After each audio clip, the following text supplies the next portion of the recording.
కాదు, రెండు కాదు, ఏకంగా 54,000 కోట్లు.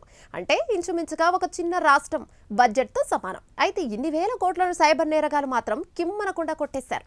దేశ ప్రజల నుంచి సైబర్ మోసగాళ్ల జేబుల్లోకి వెళ్ళింది అక్షరాల 54,000 కోట్ల రూపాయలు. ఈ మాట వినగానే గుండాగినంత పనవుతుంది.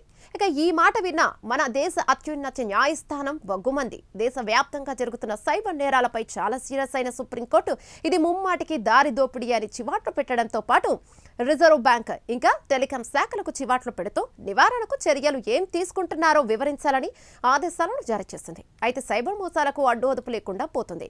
రోజు రోజుకి సైబర్ నేరగాలు రెచ్చిపోతున్నారు. వివిధ రకాలుగా డిజిటల్ మోసాలకు పాల్పడుతూ దేశ ప్రజల సొమ్మును క్షణాల్లో కొలగొడుతున్నారు.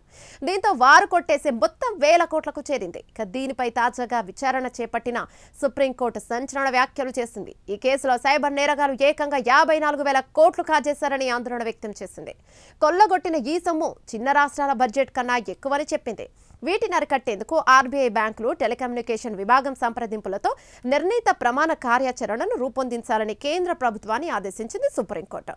విధి విధానాలతో పాటు వాటిని అమలు చేసేందుకు కుదుర్చుకునే అవగాహన ఒప్పందాన్ని 4 వారాలు సమర్పించాలని ఆదేశించింది. బ్యాంక్ అధికారుల నిర్లక్ష్యం వల్ల గాని కుమ్మక్కు వల్ల గాని ఈ నేరాలు జరుగుతున్నట్లు కేసును విచారించిన సిజేఐ జస్టిస్ సూర్యకాంత్ ఆధ్వర్యంలోని త్రిసభ్య ధర్మాసనం అభిప్రాయపడింది. సైబర్ నేరం జరిగినప్పుడు వెంటనే హెచ్చరించేందుకు ఏఐ సేవలను ఎందుకు ఉపయోగించడం లేదని ప్రశ్నించింది. భారీగా నగదు విత్డ్రా అయిన సందర్భాల్లో వినియోగదారులను హెచ్చరించాల్సిన బాధ్యత బ్యాంకులపై లేదా అన్న ప్రశ్నను లేవనెత్తింది. ధర్మాసనం ఇక సైబర్ నేరగాలకు బ్యాంకులు రుణాలు ఇస్తుండడాన్ని తప్పుపట్టింది.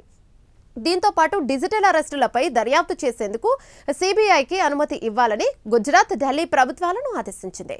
సైబర్ ఆధారిత మోసాలను నిరోధించడానికి డెబిట్ కార్డులను తాత్కాలికంగా నిలిపివేసేందుకు బ్యాంకులు చర్యలను చేపట్టేలా ఎస్ఓపిని ఆర్బీఐ రూపొందించిందని తెలిపింది. బాధితులకు పరిహారం మంజూరు చేయడంలో ఆచరణాత్మక ఉదారవాద విధానం అవసరమని తెలిపింది. ఇక 4 వారాల తర్వాత తదుపరి విచారణ చేపడతామని ఆదేశించింది.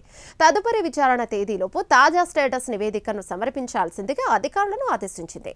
ఇక ఇదిలా ఉండగా సైబర్ నేరాలు పెరుగుతున్న నేపథ్యంలో బ్యాంకింగ్ వినియోగదారులకు ఆర్బీఐ ఇటీవల ఉపశమనాన్ని ప్రకటించింది. మోసపూరిత లావాదేవీ జరిగితే 25,000 పరిహారం అందించనుంది. ఇక మోసగాళ్లకు ఓటీపీ ఇచ్చి ఆన్లైన్లో డబ్బులు పోగొట్టుకున్న వాళ్లకు ఈ పరిహారం అందుతోందని ఆర్బీఐ గవర్నర్ వెల్లడించారు. అయితే ఓవైపు సాంకేతికత పెరుగుతుంటే మరోవైపు సైబర్ నేరాలు పెరుగుతున్నాయి. ఎప్పటికప్పుడు కొత్త తరహాలో సైబర్ మోసాలకు స్కెచ్ వేస్తున్నారు కంత్రీగాలు. APK files, fake links, digital arrest, honey traps మోసాలతో అమాయక ప్రజలపై అటాక్ చేస్తున్నారు. ఈ మోసగాళ్ల ట్రాప్లో పడి మోసపోతున్నామని తెలుసుకునే లోపే అంతా జరిగిపోతుంది. తర్వాత సైబర్ పోలీసుల దగ్గరికి పరుగులు పెట్టడమే మిగులుతుంది.